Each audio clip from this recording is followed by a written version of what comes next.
Então Zorobabel, filho de Salatiel, e Josué, filho de Josadaque, o sumo sacerdote, e todo o resto do povo atenderam à voz do Senhor, seu Deus, e às palavras do profeta Ageu, as quais o Senhor, seu Deus, o tinha mandado dizer.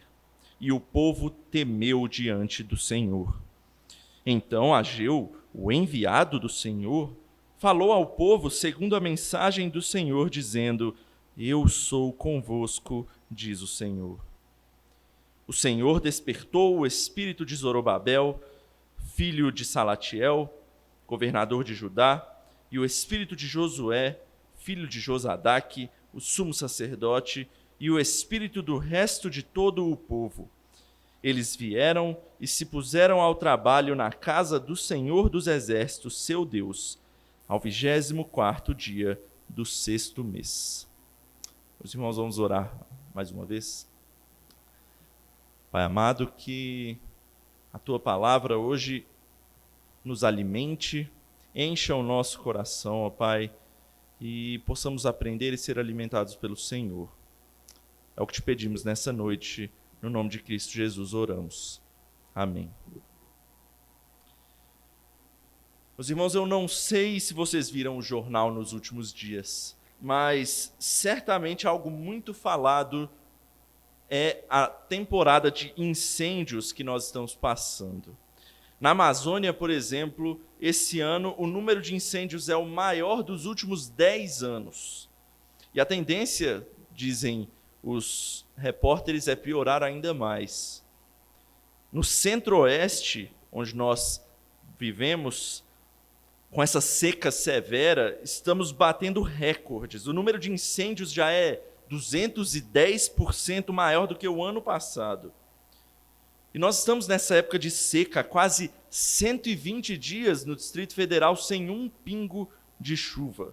Se você não sabe, o recorde são 137 dias. Nós estamos quase batendo o recorde.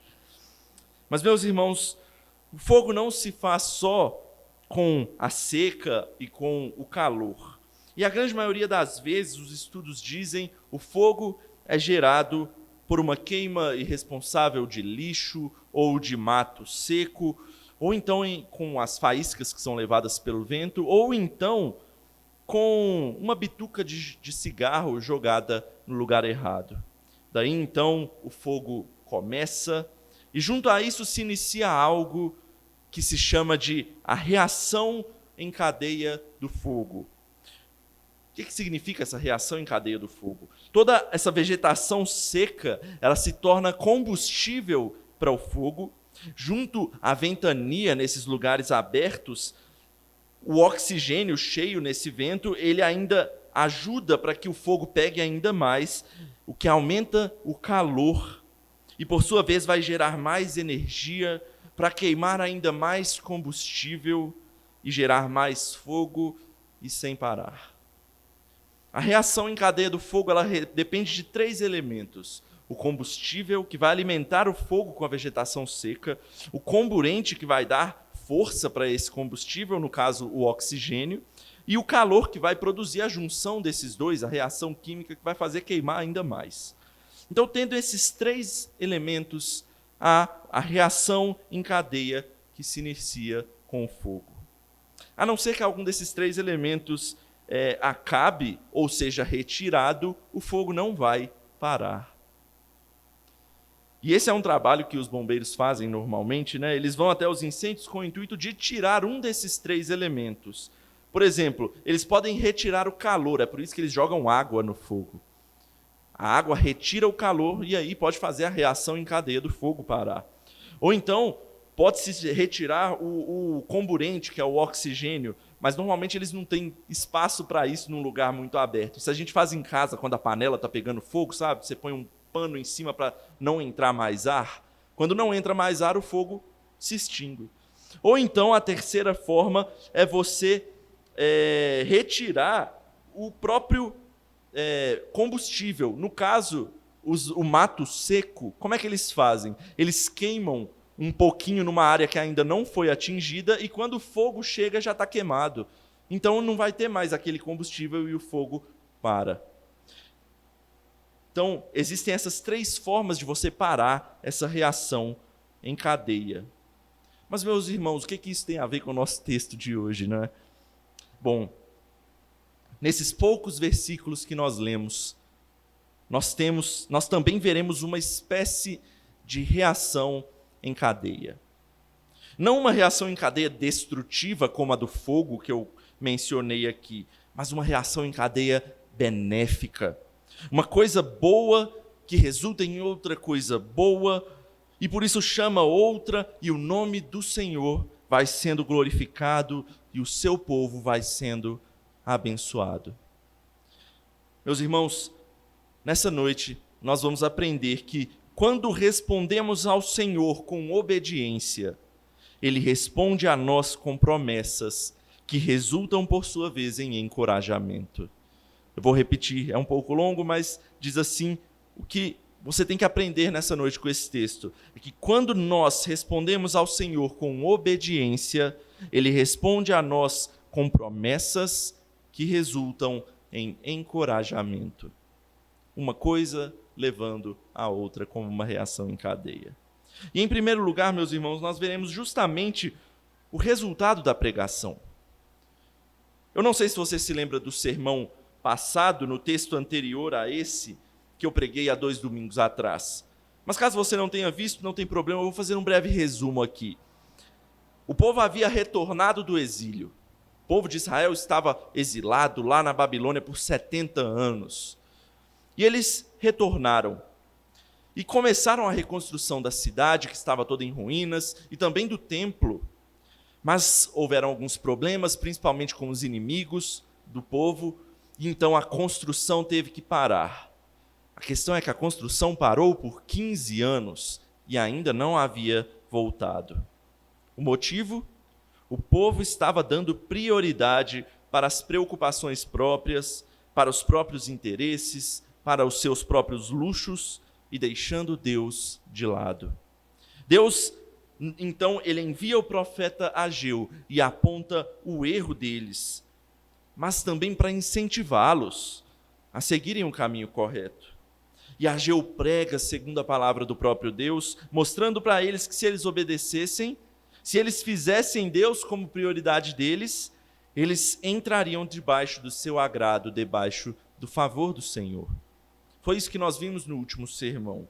E o nosso texto hoje começa mostrando qual foi a resposta do povo a essa pregação de Ageu. Qual foi o resultado da pregação de Ageu? Veja o versículo de número 12, como o próprio Ageu nos relata. Então Zorobabel, filho de Salatiel, e Josué, filho de Josadaque, o sumo sacerdote, e todo o resto do povo atenderam à voz do Senhor, seu Deus, e às palavras do profeta Ageu, as quais o Senhor, seu Deus, o tinha mandado dizer, e o povo temeu diante do Senhor. Meus irmãos, qual é o resultado de uma repreensão bem dada? Qual é o resultado de uma pregação bem feita, que se importa em pregar a palavra que o Senhor requer? O texto nos mostra um povo que entendeu, que atendeu e se submeteu à voz do Senhor. O sermão de Ageu teve sucesso, pelo que nós lemos aqui no texto. E acho que essas 3 coisas são importantes aqui. Primeiro, o povo entendeu e aceitou a repreensão de Deus. Ageu, ele foi o porta-voz do Senhor aqui, mas ele não suavizou na hora de falar. O versículo 12 nos diz que ele disse exatamente as palavras que Deus tinha mandado ele dizer. E como vimos, meus irmãos, não eram palavras suaves, palavras que só encorajavam, não. Elas repreendiam também. Era uma repreensão bem dada e um incentivo para que eles seguissem o caminho correto. Deus chegou a chamá-los de este povo e não meu povo. O povo tinha abandonado o Senhor. E Deus manda Ageu falar palavras duras para ele. Deus apontou as desculpas esfarrapadas deles pecaminosas, mostrando que era a preguiça e os próprios interesses deles que não estavam deixando eles trabalharem no templo do Senhor. Ageu, meus irmãos, disse tudo isso sem rodeios. Ele falou o que o Senhor quis. E a resposta do povo foi positiva. O povo entendeu e aceitou. Eles reconheceram o erro. Isso é algo importante de nós notarmos aqui. O povo, a princípio, reconheceu o erro. Eles engoliram o orgulho e a reclamação e aceitaram a repreensão. Uma segunda coisa aqui, o texto também diz que eles atenderam à voz do Senhor. Eles obedeceram à palavra do Senhor. Eles mudaram a disposição errada do coração deles e se voltaram para o que o Senhor disse a eles. Isso quer dizer que não foi algo dito de boca para fora. Eles realmente obedeceram. Como é que a gente sabe disso? No versículo 15, nos diz, do nosso texto mesmo, nos diz que ao 24º dia do mês, eles se puseram a trabalhar. Meus irmãos, no versículo 1 nós vimos que o texto começa no primeiro dia do mês, ou seja, 23 dias depois do sermão, as obras de reconstrução do templo já estavam de volta à ativa. Isso não me parece pouco tempo, não, 23 dias não são pouco tempo, sabe por quê? Porque eles deviam ter um tempo de planejamento, eles deviam ter tido um tempo de ir atrás dos recursos. E lembrem, eles estavam em época de colheita, eles deviam então ainda ter terminado a colheita, provavelmente, antes de reiniciar o trabalho. Então eles realmente atenderam a palavra do Senhor e se puseram ao trabalho em pouco tempo. Por fim, o texto nos diz algo também muito importante nesse versículo, que o povo temeu diante do Senhor. Isso quer dizer que eles não só entenderam e começaram a praticar aquele mandato específico, mas eles entenderam o todo, o geral. Ou seja, eles entenderam que é importante obedecer ao Senhor e se submeter à vontade dele.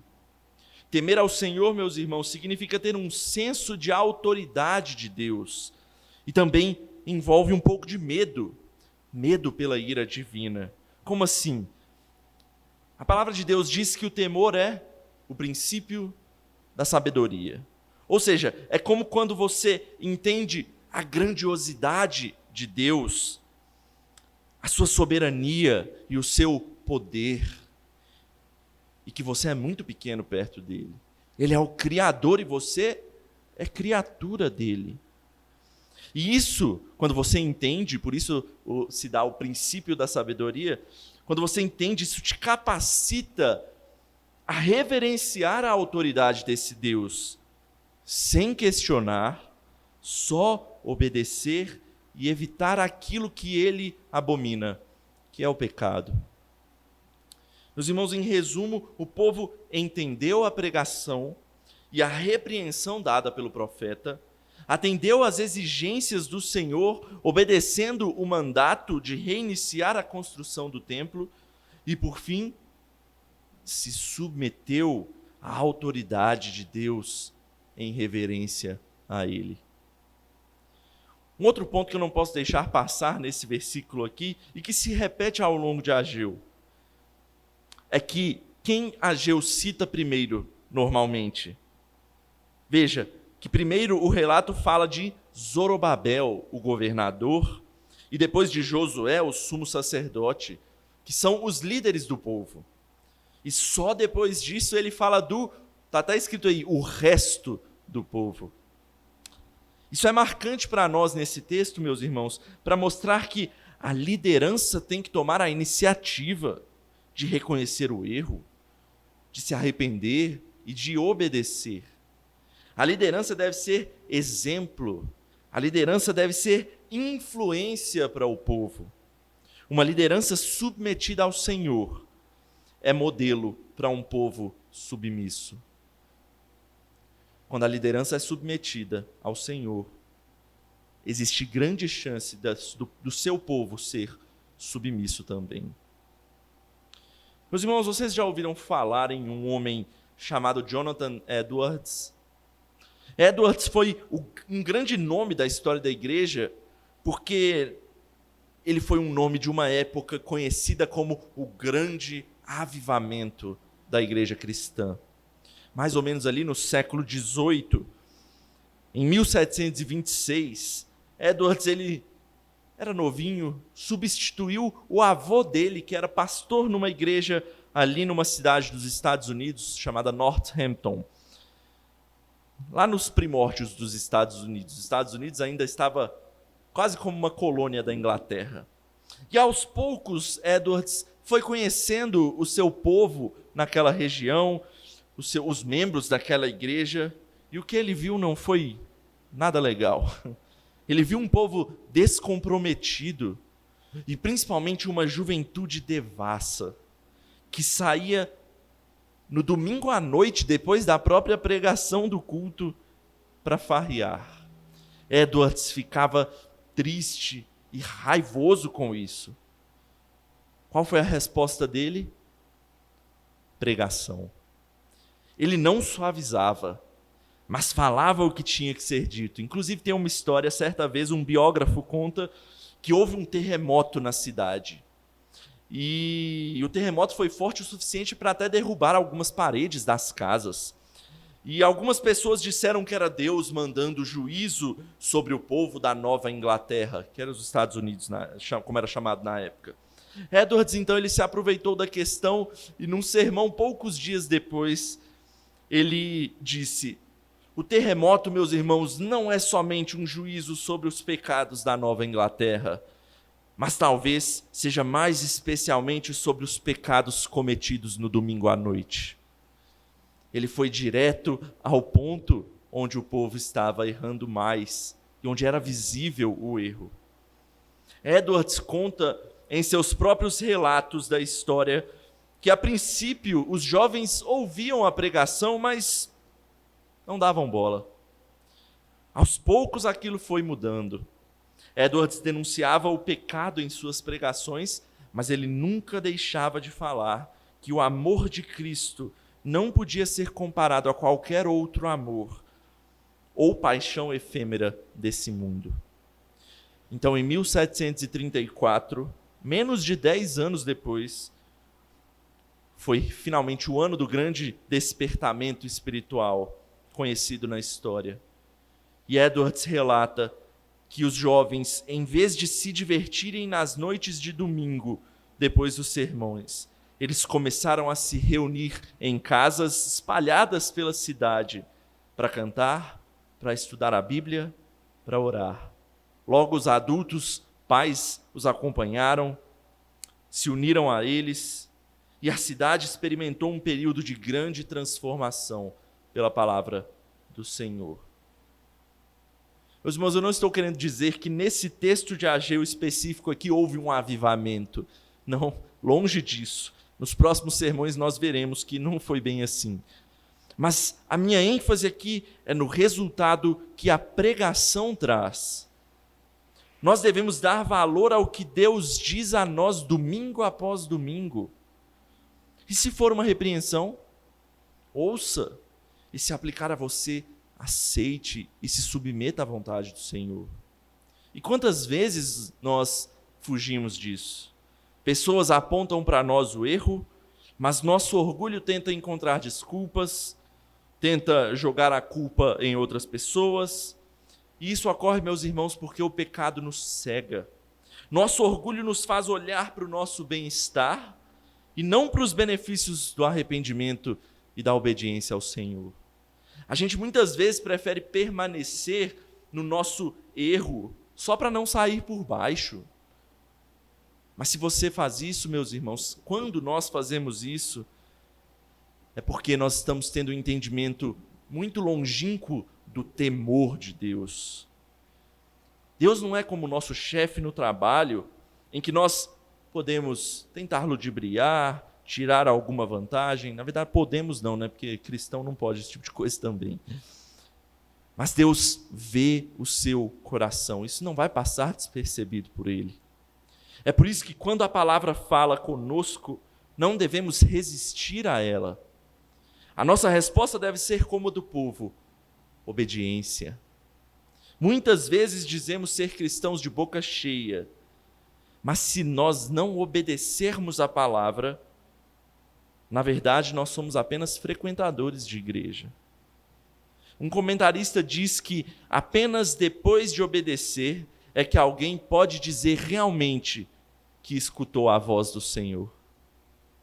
A pregação fiel, meus irmãos, que aponta os pecados, mas apresenta a solução de Deus em Cristo Jesus, produz resultados frutíferos. E nós aqui vemos um povo que entendeu o seu problema, se obedeceu e se submeteu à voz do Senhor.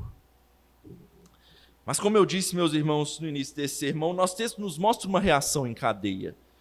E após a pregação, houve um resultado. O resultado foi a obediência. E nós veremos agora o que resulta dessa obediência. É o que o texto nos mostra em segundo lugar, os resultados da obediência. Veja o versículo 13.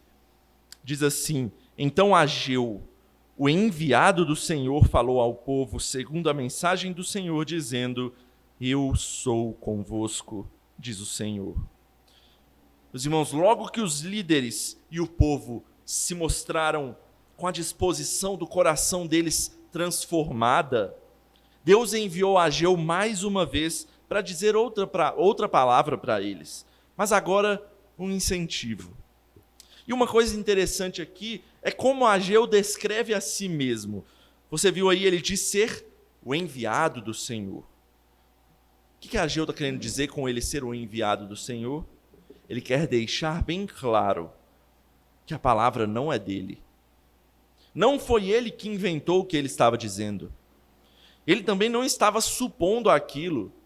Se vocês agora estão obedecendo, suponho que Deus então vai estar com vocês. Não, não é uma suposição, não é algo que ele tirou da cabeça dele.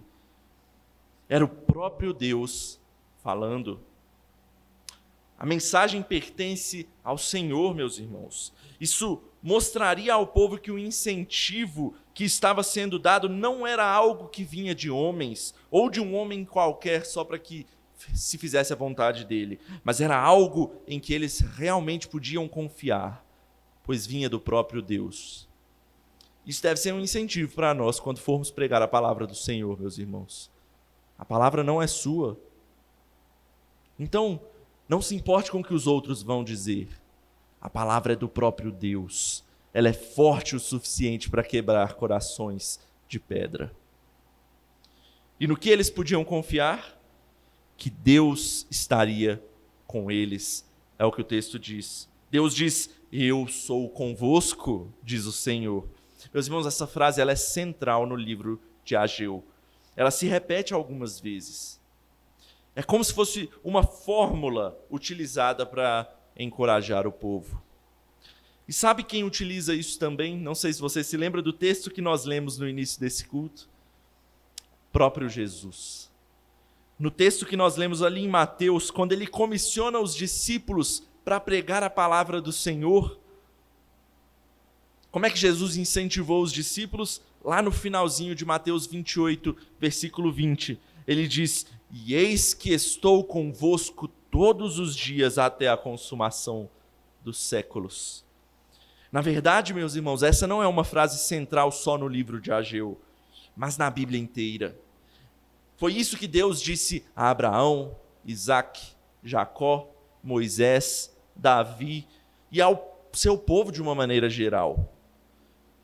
Como Deus dizia isso? Por meio da sua aliança com o seu povo.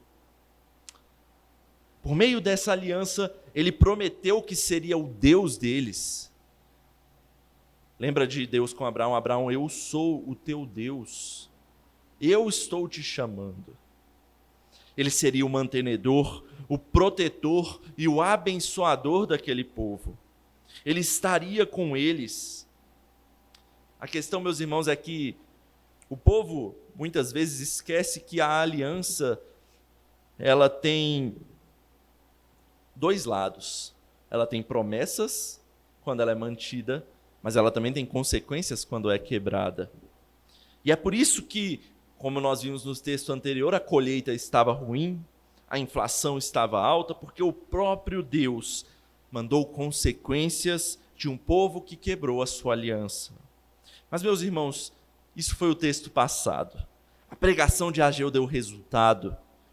Agora o momento é outro. O povo se arrependeu, mudou a disposição do coração e resolveu obedecer. Por isso Deus logo se lembrou das promessas. O resultado da obediência, meus irmãos, é bênção do Senhor. É a presença abençoadora e encorajadora dele junto do seu povo. Mas junto a isso, vem ainda mais coisas. O versículo 14, veja lá o que ele nos diz. O Senhor despertou o espírito de Zorobabel, filho de Salatiel, governador de Judá, e o espírito de Josué, filho de Josadaque, o sumo sacerdote, e o espírito do resto de todo o povo. Eles vieram e se puseram ao trabalho na casa do Senhor dos exércitos, seu Deus. Um adendo aqui, meus irmãos, é que mais uma vez ele começa pela liderança.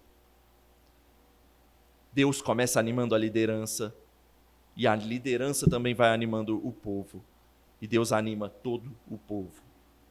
Meus irmãos, além do povo ser encorajado por meio da presença de Deus, o Senhor tomou a iniciativa de animar o coração deles para o trabalho.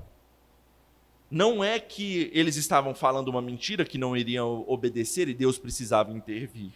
Mas é que Deus, meus irmãos, quando Ele faz o trabalho, Ele faz por completo. Deus trabalha em nós, antes mesmo de nós trabalharmos por Ele. Isso deve nos ensinar a ter corações ainda mais gratos a Deus, pois por trás de um crente trabalhador, meus irmãos, pode ter certeza que existe um incentivo e uma animação sobrenaturais que vem do próprio Deus em nós. Se você está trabalhando, pode ter certeza que Deus está agindo por meio de você, e Ele está te animando, te dando disposição para isso. Basta nos dispormos, como o povo fez aqui. Talvez dizer como o profeta Isaías: eis-me aqui, Senhor. Se disponha. Você consegue perceber o efeito dominó aqui? Sabe quando você pega aquelas peças de dominó, você coloca empilhadas uma na frente da outra, e você bate na primeira, e a partir daí você nem precisa encostar mais, todas as outras vão cair. É como se a pregação aqui fosse a primeira peça, que resultou no entendimento do povo, e depois na sua submissão, e depois na disposição para obedecer, depois no encorajamento, e depois no despertamento do Espírito, que é a animação para trabalhar. Meu irmão, o quanto você tem estado disposto a trabalho para o Senhor? Será que você tem se animado em trabalhar para a obra dele? Muitas vezes, meus irmãos, nós não estamos animados e engajados no trabalho de Deus simplesmente porque nós não nos dispomos a obedecê-lo e nem nos submetemos a ele. Eu te pergunto, o que é que te anima? Por exemplo, se seu chefe no trabalho te disser que você vai receber um aumento salarial, se você demonstrar que merece, eu tenho certeza que você se engajaria no trabalho. Ou então, quando sua mãe te oferecia um prêmio, tenho certeza que você ia correndo fazer aquilo que ela estava pedindo. Meus irmãos, o que Deus nos oferece continuamente, ao longo de toda a palavra, é a presença dele. Ele está dizendo para nós: eu estou contigo. Mas por que tantas vezes nós damos para trás, pensamos mais em nós mesmos e não trabalhamos para o Senhor? É bem provável que o motivo seja que nós, muitas vezes, esquecemos da real beleza da presença de Deus ao nosso meio. A profundidade de uma promessa como essa. Deixe-me te dizer, não há nada mais encorajador e animador do que ouvir que o Deus Todo-Poderoso, que Ele é o seu Deus e que Ele está com você para o que der e vier. Basta que você obedeça. E como será que Deus provou isso? Da maneira mais evidente possível. Como Deus provou que está conosco? Ele veio estar conosco se encarnando. E ele viveu como um homem. Ele veio ao mundo sentir na pele as dores, as tristezas e dificuldades que um homem sente. Ele veio aqui habitar entre nós e literalmente estar conosco. E ele não viveu de qualquer jeito.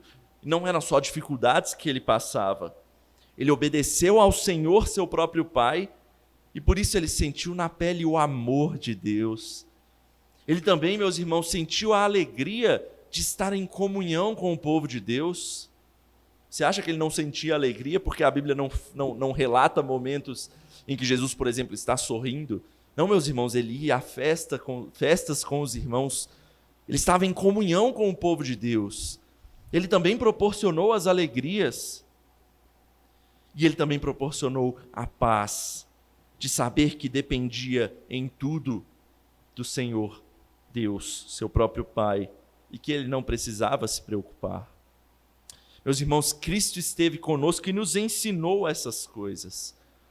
E depois de sua morte por nossos pecados, ele ressuscitou e prometeu que nunca mais iria embora. Por isso ele enviou o Consolador, seu próprio Espírito, que habita dentro de nós. E realmente está conosco 24 horas por dia, 7 dias por semana. Nas tristezas, ele nos consola. Nas alegrias, meus irmãos, ele nos ajuda a ser grato. Nos momentos de dor, ele nos mostra a esperança de um futuro sem sofrimento. E nos momentos de paz, ele nos faz desfrutar da dependência de Deus. Não há absolutamente nada que possa te encorajar e animar mais do que saber que Deus está conosco. Se você entende a grandiosidade disso, mas se acha, por exemplo, incapaz de retribuir ao Senhor com o seu trabalho, não se preocupe, lembre do versículo 14. Deus trabalha em nós, nos dando ânimo, despertando o nosso espírito. Basta nos dispormos para Ele. Meus irmãos, para concluir, uma pregação fiel, ela tem resultados grandes. Ela nos ensina, ela nos confronta, ela nos conforta, ela nos dispõe a obedecer. E hoje vimos também que o resultado da obediência, que nos lembra das promessas do Senhor, ela nos dá ânimo e disposição para trabalhar para Ele mesmo. Mas, meus irmãos, esse efeito dominó, ele não para por aí. Como eu disse lá no início, é uma reação em cadeia, que vai crescendo como um ciclo infinito, sem parar. Basta que alimentemos esse fogo com o combustível necessário, o fogo da nossa fé. É por isso que domingo após domingo, meus irmãos, nós estamos aqui na igreja, sendo alimentados por Deus, para que Ele fortaleça a nossa fé, confronte os nossos pecados, e nos lembre que há alguém que trabalhou por nós, antes de sequer sermos dignos de trabalhar por Ele. Que todos os domingos, meus irmãos, a obra de Cristo na cruz te lembre do horror do pecado que levou à morte dele por nós, mas que te lembre também que ele venceu o pecado, pagando o preço em nosso lugar, para que pudéssemos trabalhar para ele e desfrutar da presença abençoadora dele. Que todos os dias, meus irmãos, você busque o amor de Cristo por meio da palavra lida, por meio da oração, por meio da comunhão com os irmãos na igreja, ouvindo a pregação da palavra. Esse é o combustível, meus irmãos, que alimenta a nossa fé, a nossa esperança nas promessas dele. quanto mais você alimentar esse fogo, mais você vai sentir a presença confortadora do nosso Deus. E, meus irmãos, glórias a Ele por isso, por Cristo Jesus, que deu início a essa reação em cadeia benéfica, que nos purifica dos nossos pecados e nos leva ao céu. Vamos orar? Querido Deus, obrigado, Pai, pela Tua palavra. Não somente a palavra lida aqui nessa noite, mas toda a palavra do Senhor e a palavra encarnada, Jesus Cristo, que veio a nós neste mundo para habitar conosco e pagar pelos nossos pecados, ó Pai. Mas, Deus, nós louvamos ao Senhor porque o Senhor não foi embora, mas permanece conosco, vivendo dentro de nós. Obrigado, Senhor, porque o Senhor é o Emanuel, o Deus conosco, e podemos confiar e desfrutar do Senhor. Nos faça lembrar disso continuamente. No nome de Jesus. Amém.